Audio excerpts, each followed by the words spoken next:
अक्षय तृतीयेला पृथ्वी, आकाश, आग, तेज, वायू या पंचमहाभूतांविषयी कृतज्ञता व्यक्त केली जाते।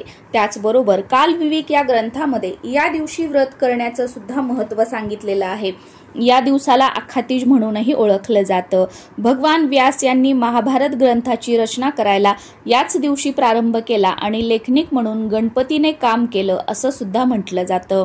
अक्षय तृतीयेच्या दिवशीच गंगा पृथ्वीवर अवतरली। याचबरोबर या दिवसापासून त्रेतायुगाची आणि सत्ययुगाची सुरुवात सुद्धा मोजली जाते।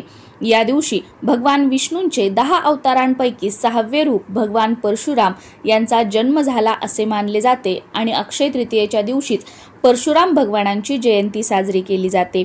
त्याचप्रमाणे उत्तराखंडमधील 4 धामची यात्रा देखील अक्षय तृतीयेच्या दिवसापासून सुरू होते आणि गंगोत्री यमुनेचे दरवाजेही उघडले जातात। नमस्कार सर्वांना, मी प्रांजली। यंदा 2025 मध्ये 30 एप्रिलला बुधवारी अक्षय तृतीया आलेली आहे। ही तिथी 29 तारखेला सायंकाळी 5:31 सुरू होत आहे आणि 30 एप्रिलला दुपारी 2:12 ही तिथी समाप्त होत आहे। त्यामुळे उदय तिथीनुसार 30 एप्रिलला आपण अक्षय तृतीया साजरी करणार आहोत।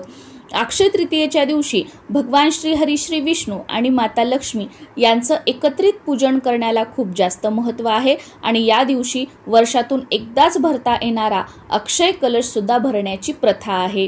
हा अक्षय कलश भरल्याने आणि माता लक्ष्मी, भगवान विष्णू यांचं एकत्रित पूजन केल्याने वर्षभर आपल्या घरामध्ये धन, धान्य आणि अन्नामध्ये कमतरता भासत नाही व भगवान श्री हरी, श्री विष्णू आणि माता लक्ष्मी आपल्या घरामध्ये स्थिर व कायम वास्तव्य करतात असं म्हटलं जातं। म्हणून या मुहूर्तामध्ये पूजा करण्याला आणि अक्षय कलश भरण्याला जास्त महत्त्व सांगितलं गेलेलं आहे। तर हा पूजेचा मुहूर्त असणार आहे 30 एप्रिल रोजी पहाटे 5:54 पासून ते दुपारी 12:24 पर्यंत। या वेळेमध्ये तुम्ही पूजा आणि अक्षय कलश भरू शकता। पण काही कारणाने या वेळेमध्ये तुम्हाला अक्षय कलश भरणं झाला नाही, पूजा करणं झाली नाही, तर दिवसभरामध्ये कधीही तुमच्या वेळेनुसार ही पूजा आणि अक्षय कलश तुम्ही भरू शकता। कारण अक्षय तृतीया जो आहे तो 3.5 मुहूर्तांपैकी एक आहे। हा दिवसभर जो असतो तो शुभ असतो। किंवा दुपारी 2:12 पर्यंत अक्षय तृतीया तिथी आहे, तर दुपारी 2:12 अगोदर तुम्हाला जी काही खरेदी करायची असेल, पूजा करायची असेल, अक्षय कलश भरायचा असेल तो तुम्ही भरू शकता। या व्हिडिओमध्ये मी तुमच्यासोबत अक्षय कलश कसा भरावा 2 पद्धतीने शेअर करणार आहे। अक्षय कलश हा अक्षय तृतीयापासून सुरू करून तुम्ही पुढे 11 पौर्णिमा किंवा 21 पौर्णिमा किंवा 11 शुक्रवार किंवा 21 शुक्रवार या पद्धतीने भरू शकता। तुम्हाला जर असं 11 किंवा 21 पौर्णिमा आणि शुक्रवार भरायचा असेल तर ही पद्धत थोडीशी वेगळी आहे आणि तुम्हाला फक्त एक वेळा अक्षय तृतीयेच्या दिवशीच भरायचा असेल तर ती पद्धत सुद्धा थोडीशी वेगळी आहे। या दोन्ही पद्धती मी शेअर करणार आहे आणि सर्वात महत्त्वाचं फक्त अक्षय तृतीयेच्या दिवशी अक्षय कलश भरला जातो म्हणून अक्षय कलश भरायचा आणि मग रातोरात सगळ्या गोष्टी होणार असं अजिबात होणार नाहीये।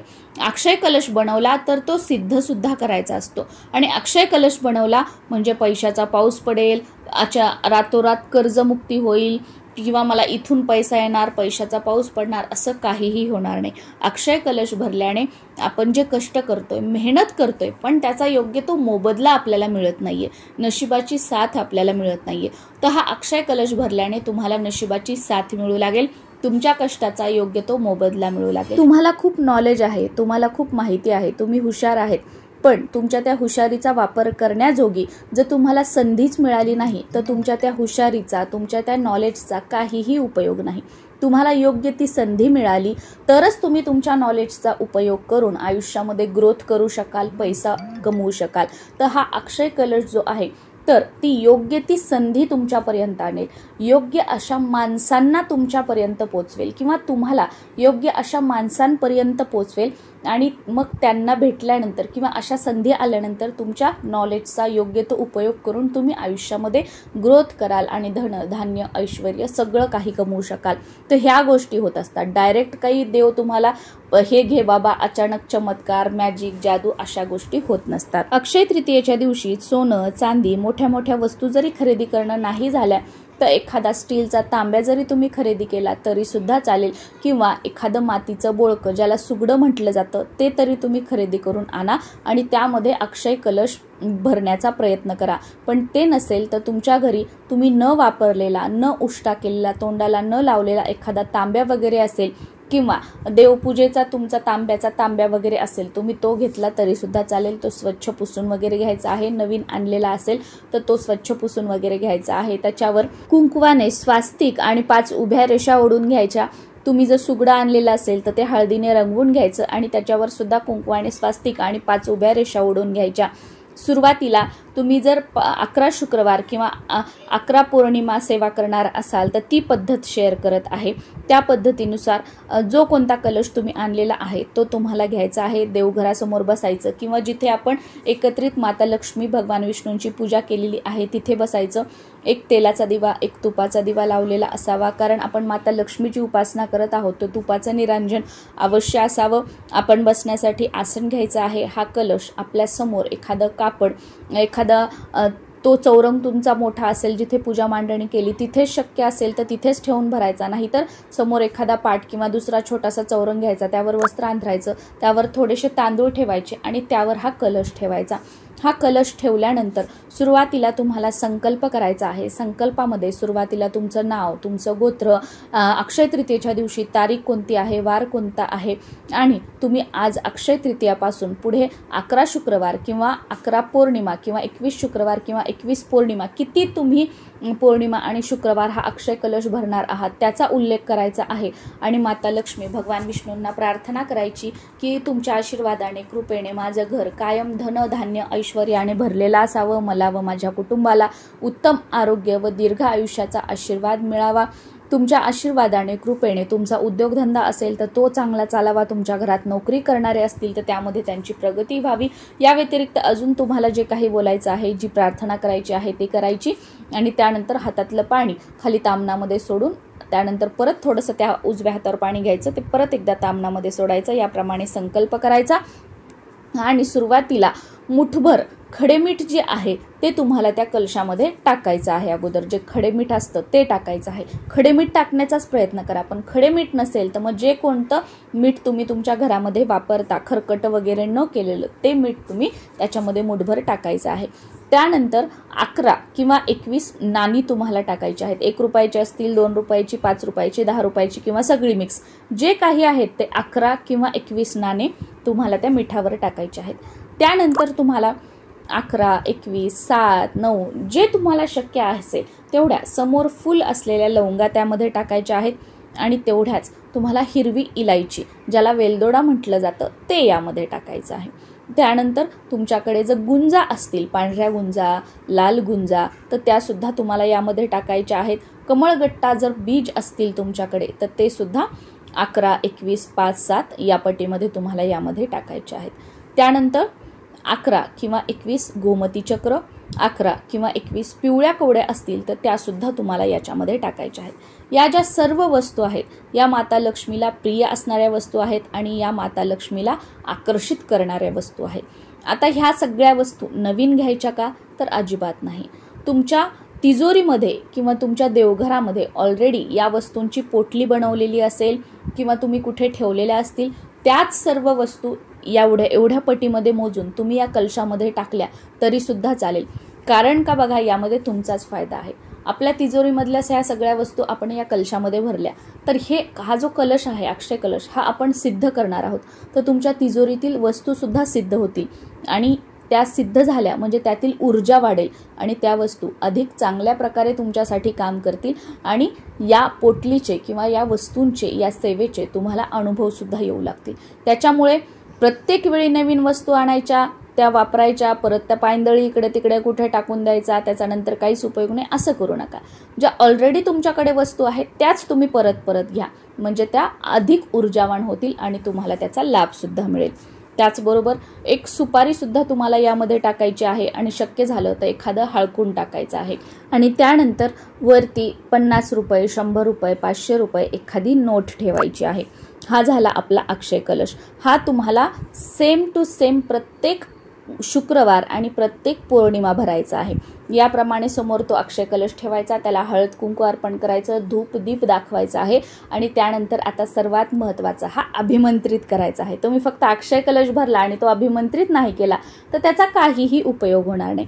तर हा अक्षय कलश अभिमंत्रित करण्यासाठी तुम्हाला 16 वेळा श्रीसूक्त म्हणायचं आहे, 1 वेळा विष्णू सहस्त्रनाम म्हणायचं आहे. विष्णू सहस्त्रनाम तुम्हाला म्हणता येत नसेल, अवघड वाटत असेल तर तुम्ही व्यंकटेश स्तोत्र म्हटलं तरी सुद्धा चालेल. संस्कृत म्हणा किंवा मराठी म्हणा, दोन्हीही चालेल, काही हरकत नाही.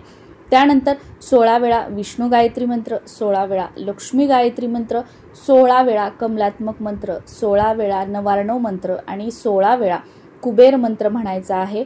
या पद्धतीने हे सगळे मंत्र म्हणून हा अक्षय कलश आपल्याला सिद्ध करायचा आहे आणि त्यानंतर परत एकदा प्रार्थना करून माता लक्ष्मी भगवान श्री हरी श्री विष्णूंना काहीतरी गोडाचा नैवेद्य किंवा फळाचा नैवेद्य दाखवायचा आहे. शक्य झालं तर सुरुवातीला गणपतीची, त्यानंतर माता लक्ष्मीची आणि भगवान श्री हरी श्री विष्णूंची आरती करायची आहे आणि मग आपलं आसन सोडायचं आहे.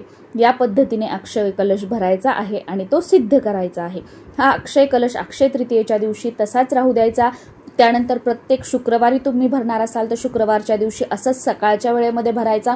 दिवसभर 24 तास शुक्रवारचा संपूर्ण दिवस रात्र तिथेच ठेवायचा आणि दुसऱ्या दिवशी सकाळी स्नान झाल्यानंतर सुरुवातीला दिवा लावायचा, धूपदीप ओवाळून घ्यायचं, काहीतरी गोडाचा दूध साखरेचा खडीसाखरेचा नैवेद्य दाखवायचा आणि त्यानंतर हा अक्षय कलश जो आहे तो थोडासा उत्तरेकडे सरकवायचा, हा हलवायचा. त्याच्यातील सामान जे आहे ते सगळं जिथल्या तिथे ठेवून द्यायचं. तुम्ही तिजोरीमधलं काही घेतलं असेल तिजोरीमध्ये ठेवायचं किंवा कुठलं काही घेतलं असेल ते तुम्ही एका जागी तसंच ठेवायचं. तुम्ही नवीन साहित्य घेतलेलं असेल तर एखाद्या डब्यामध्ये किंवा एखाद्या पोटलीमध्ये बांधून वगैरे तसंच ठेवायचं आणि प्रत्येक पौर्णिमा प्रत्येक शुक्रवारी तुम्ही हेच वापरायचं आहे.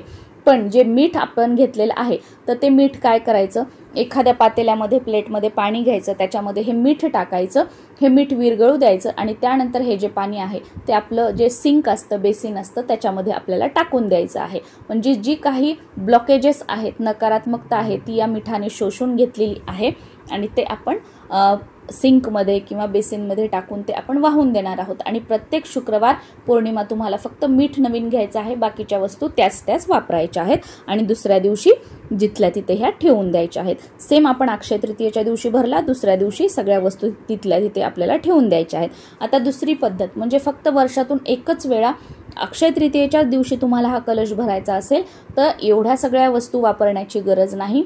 तुम्ही अक्षय कलश भरण्यासाठी सेम तांब्या किंवा तुम्ही बोळकं सुगडं आणलेलं असेल तर सेम ते रंगून स्वास्तिक वगैरे 5 उभ्या रेषा ओढून घ्यायचं आणि ते गच्च भरून तांदळाने भरून घ्यायचं आहे. तांदूळ त्याच्यामध्ये अखंड तांदूळ जे असतात तुटले फुटलेले नसतात ते गच्च भरून घ्यायचे आणि त्या तांदूळावर वरती 11 किंवा 21 नाणी ठेवायची, त्यावर काहीतरी सोनं चांदी ठेवायचं, त्याचं हळदी कुंकवाने पूजन करायचं. याप्रमाणे सिद्ध करायचं या स्तोत्रामंत्राने जे मी अगोदर सांगितले त्याने. आणि अक्षय तृतीयेच्या दिवशी दिवस रात्र तो अक्षय कलश तसाच राहू द्यायचा. दुसऱ्या दिवशी सोनं चांदी नाणे जे आहेत ते आपण वापरामध्ये घ्यायचे. तुम्हाला हवं असेल तर हे नाणे तुम्ही तुमच्या तिजोरीमध्ये एका लाल पोटलीमध्ये बांधून तसंच ठेवू शकता आणि हे जे तांदूळ आहेत ते दुसऱ्या दिवशी तुम्हाला साठवणीच्या तांदूळामध्ये टाकून द्यायचे आहेत. तर याप्रमाणे जर फक्त वर्षातून एकदाच तुम्हाला कलश भरायचा असेल तर तुम्ही भरू शकता. आणि पहिली पद्धत ती सांगितली त्यानुसार तुम्ही 11 किंवा 21 पौर्णिमा किंवा शुक्रवार कलश भरू शकता. याचे तुम्हाला खूप चांगले अनुभव येतील. मी त्याच्या मागच्या वर्षी सुद्धा सांगितलं होतं, त्याचे खूप जणांना चांगले अनुभव आलेले आहेत. तुम्हाला जर कष्ट मेहनत करूनही घरामध्ये भरभराट होताना दिसत नसेल तर तुम्ही 11 किंवा 21 पौर्णिमा शुक्रवार हा भरून बघा, तुम्हाला खूप चांगले अनुभव येतील. नमस्कार.